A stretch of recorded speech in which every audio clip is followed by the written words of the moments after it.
सभी हजरात को अस्सलाम वालेकुम और आदाब। जैसा कि आपको मालूम है कि हमारी रियासत उत्तर प्रदेश के कुछ ज़िलों के अंदर कल विधानसभा चुनाव है, इलेक्शन है कल 10 तारीख को। और वोट डालना ये हमारे सिटीज़न राइट्स में आता है, हुकूक शहरियत के अंदर आता है। हम सब की जिम्मेदारी है, जो हजरात वोट के अहल हैं, जिनकी उम्र 18 साल से ऊपर हो गई है, वो सभी हजरात अपने वोट का इस्तेमाल करें। इसमें ज़रा भी लापरवाही बिल्कुल ना करें, इसलिए कि हम ये समझते हैं कि अगर हमने मेरे एक वोट डालने से क्या होगा। आपका एक ही वोट किसी को हरा सकता है और जिता सकता है। इसलिए अपने एक एक वोट को आप कीमती समझें और ये ख्याल बिल्कुल ना करें कि मेरे एक वोट डालने से क्या फ़र्क पड़ जाएगा, वो लोग तो डालेंगे ही। जैसा एक ज़माने में एक बादशाह ने कहा था कि मेरे हौज़ में लोग दूध आकर डालें, और सब हर एक ने सोच लिया मेरे एक लोटा दूध डालने से ना डालने से क्या होगा, तो पता लगा किसी ने भी दूध नहीं डाला। तो इसलिए आप ये ना सोचें कि मेरे एक वोट न डालने से कोई फ़र्क नहीं पड़ने वाला। आपका वोट बेइंतहा कीमती है, एक एक वोट की अहमियत है, इसलिए अपने वोट का इस्तेमाल ज़रूर करें। एक गुजारिश ये है कि अगर BLO के ज़रिए से आपके पास पर्ची नहीं पहुंची है तो आप परेशान ना हो, अपना आधार कार्ड ले जाएं और वोटर लिस्ट में अपना नाम चेक करें और उसके ज़रिए से अपनी वोट डाल सकते हैं।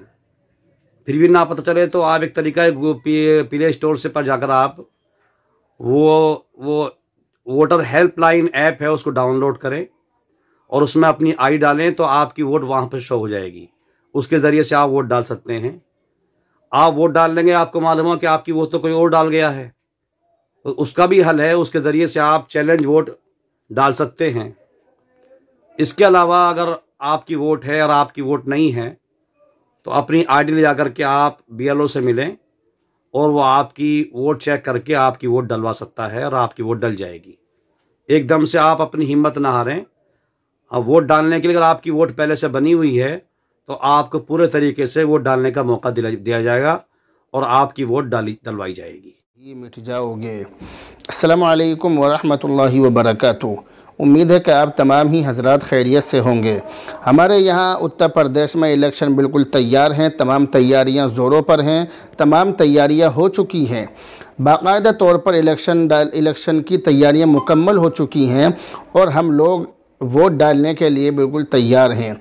लेकिन इस वक्त जो मेरा आपके सामने आने का मकसद है वो ये है कि हमारे यहाँ पर वोट डालने का जो आंकड़ा है वो अमूमन आम तौर से 40-45% लोग वोट डालते हैं, कुछ इससे कम ज़्यादा भी हो सकता है। जबकि वोट डालना मुसलमान का और बल्कि लोगों का हक़ है और मुसलमान के लिए वोट डालना फ़र्ज़ है। मुसलमान के लिए वोट गवाही की तरह है, जो हुक्म गवाही का है वही वोट डालने का है। इसी तरह वो कोशिश करनी चाहिए कि वो वोट डाले। अपने घर के जितने भी मेंबर हैं, जितने भी लोग हैं जिनके वोट बने हुए हैं, वो तमाम लोग वोट डालने की कोशिश करें। अगर कोई शख्स ऐसा है कि जो वोट नहीं डालने जा रहा है, जो ये कह रहा है कि वोट डालना कोई ज़रूरी नहीं है, इस तरह के लोग हमारे यहाँ पर बहुत होते हैं, तो उन लोगों को वोट डलवाएं, ज़बरदस्ती उनका वोट डलवाएं। इसी तरह बहुत से लोग इस तरह के होते हैं कि वो वोट डालने के लिए नहीं जा सकते, उनके पास कोई वाहन नहीं होता है, जाने की सुविधा नहीं होती है, तो उसके लिए अगर हमें बाकायदा तौर पर गाड़ियों का इंतज़ाम करना पड़े या लोगों को लेकर जाना पड़े, तो ये मिल्लत का काम है, ये कौम का काम है। इस काम के लिए लोगों को लेकर भी जाने की कोशिश करें। तो हर तरह से कोशिश ये करें कि हमारे जो वोट डालें, वोट डालने के लिए जाएं, वोट की अहमियत को समझें, वोट की अफादियत को समझें, वोट की ज़रूरत को समझें और एक जगह वोट डालने की कोशिश करें जहां भी आप वोट डालें। हम इस तरह की तो अपील नहीं कर सकते कि आप किसको वोट देंगे, वो तो आपका बुनियादी हक़ है कि आप जिसको चाहें वोट दें, लेकिन आपका वोट एक जगह जाना चाहिए।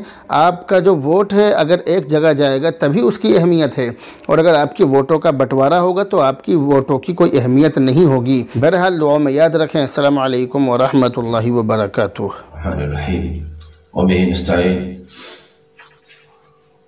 जैसा कि आपके इल्म में है कि कल यूपी के कुछ हिस्सों में इलेक्शन होगा और आपको अपनी पसंद का कैंडिडेट चुनने का मौका मिलेगा। इस मौके पर मेरी गुजारिश, मेरी अपील ये है कि वोट देने के सिलसिले में सुस्ती न की जाए। कई लोगों को हम देखते हैं कि वो वोट नहीं दे पाते हैं, चाहे वो उसकी अहमियत को नहीं समझते हों या फिर वो बीमार होते हैं, कुछ बुजुर्ग होते हैं, कुछ ख़वातीन होती हैं, कुछ की अपनी कुछ मसरूफियात इस तरह की होती हैं, तो वो वोट देने में सुस्ती करते हैं। मेरी गुजारिश है कि जो हमारे दाएं बाएं रहने वाले लोगों में इस तरह के, यानी हमारी निगाह में जो कोई आदमी या कोई औरत, कोई बुजुर्ग, कोई बीमार इस तरह के अगर नज़र आते हों जिनके मुताबिक हमें लगता हो कि ये बेचारे सुस्ती करेंगे या ये वोट नहीं दे रहे हैं, तो हम उन्हें तरगीब दें और उन्हें तरगीब देकर हम आमादा करें उनको कि वो वोट करने के लिए जाएं। उसके अलावा ये किया जाए कि जो इस तरह के कमज़ोर लोग हैं उनकी मदद भी की जाए। आपके पास गाड़ी है, वो नहीं जा सकते हैं बगैर गाड़ी के, तो उनको ले जाने का इंतज़ाम किया जाए। बहरहाल इस बात को यकीनी बनाएं कि अपने दाएं बाएं रहने वाले लोगों में कोई भी शख्स ऐसा ना रह जाए, कोई बहन ऐसी ना रह जाए, कोई भाई ऐसा ना रह जाए, कोई बुजुर्ग, कोई बीमार ऐसा ना रह जाए जिसकी वोट ना पड़ी हो। वोट को कंफर्म करें इस तरह से कि यकीनी बनाएं कोई बंदा या बंदी ऐसी ना रह जाए जिसका वोट ना पड़ा हो।